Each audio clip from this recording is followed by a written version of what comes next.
Non, clairement.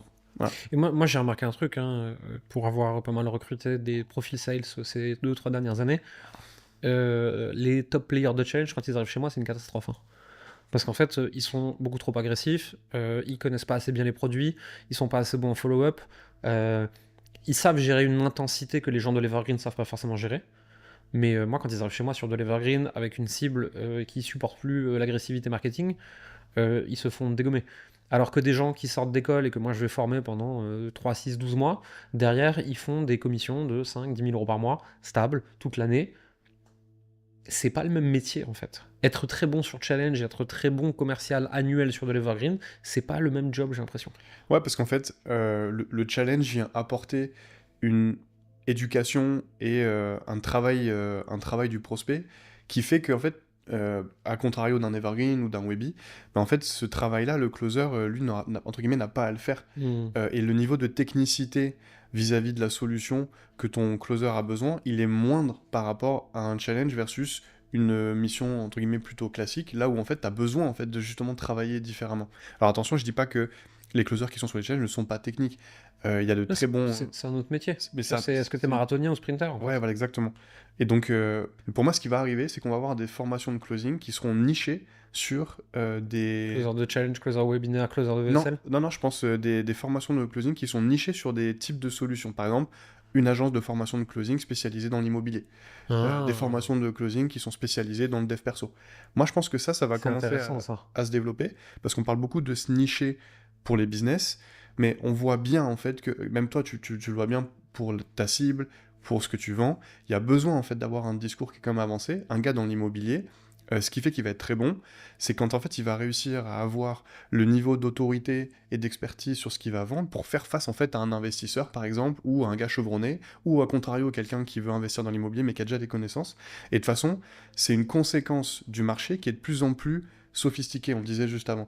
Un prospect qui est plus sophistiqué, il va sur ChatGPT, il va rechercher ses infos, il va passer du temps sur les vidéos. Donc en gros, il arrive avec un discours et un niveau de connaissance, des fois qui est plus élevé que le prospect, que Moi, le closer. moi, les gens qui arrivent au téléphone chez nous aujourd'hui, ils ont déjà fait 4 challenges, 6 webinaires, ils ont déjà eu 2 programmes payants, ils sont sur YouTube toute la journée, ils connaissent mieux le marketing et le closing que la plupart des gens en entreprise. C'est juste qu'ils ne savent pas ce qu'il leur manque à eux pour développer leur activité. Donc en fait, ils ont un niveau de sophistication face au discours commercial qui crève le plafond. Ouais. Moi, je trouve que c'est le type de marché le plus difficile, c'est ce que j'appelle sophistiqué mais inconscient. C'est-à-dire sophistiqué en termes de marketing, mais inconscient sur ce qui leur amènera vraiment des résultats. Et Parce qu'en fait, ils ont entendu tellement de messages qu'ils savent plus lequel est le bon, en fait. il y a le scepticisme aussi quand Ah, même, bien sûr. qui vient rajouter sur la troisième brique. Et le dernier point qu'on met toujours en avant, nous, dans notre accompagnement, qui est hyper important, c'est en fait, là, le prospect, il a plus besoin de mecs qui questionnent, qui essayent de faire réfléchir ou amener la réflexion, parce qu'en fait, ils en sont pas là. En fait, ils ont besoin d'avoir quelqu'un en face d'eux qui soit tellement sûr de ce qu'il avance, qu'en fait, limite, bah, il les prend par la main, et en fait, il lui demande pas, est-ce que tu penses que si tu irais là... Non, en fait, il a besoin de quelqu'un qui lui dise, en fait, ce qu'on vous recommande, c'est telle étape, telle étape, telle étape, parce que voilà ce que vous allez régler, tel truc, tel truc, tel truc. Et du coup, l'approche un peu du closer... Il n'y a euh, plus de closing ouais, émotionnel voilà. et de questions pour se projeter. Il y a quelqu'un qui est technique et qui vient diagnostiquer un problème, proposer une solution. Tu vois, regarde, pour moi, ce qui fait que l'IA, aujourd'hui, elle marche tellement bien et que les gens, ils vont sur le chat GPT, c'est qu'en fait, ils ont besoin de quelqu'un qui leur dise de manière sûre, Hmm. voilà la réponse à ta question. Même si après derrière ils disent, mais non, mais je suis pas d'accord avec ça. En fait, ils ont besoin de quelqu'un qui leur dise où aller, finalement. Un peu comme des gosses qui ont envie d'être pris par la main, Hmm. mais des gosses où en fait, tu sais, tu peux pas leur faire non plus. Donc, il y a besoin d'avoir ce niveau d'expertise et d'autorité sur le call qu'on avait moins avant. Et du coup, t'as dit tout à l'heure aussi des preneurs de commandes.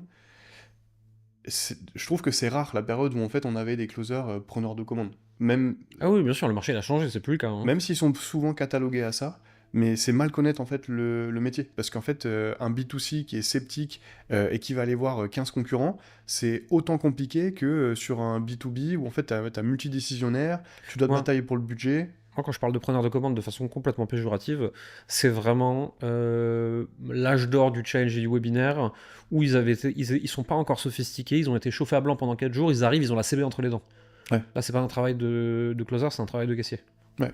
Mais ça tend à exister de moins en moins, voire plus du tout en fait. Ouais, parce que, bah, enfin, comme tu le disais très bien, les prospects, ils font 4-5 challenges quand ils arrivent sur le challenge, donc ils sont déjà rincés. Ils ont peut-être déjà investi dans d'autres formations, donc tu as besoin de... Enfin, c'est difficile en fait de te dire je vais arriver sur un challenge et en gros je vais juste dérouler et essayer de pas merder pour mettre la balle au fond du filet, tu vois. Hmm. C'est de moins en moins possible.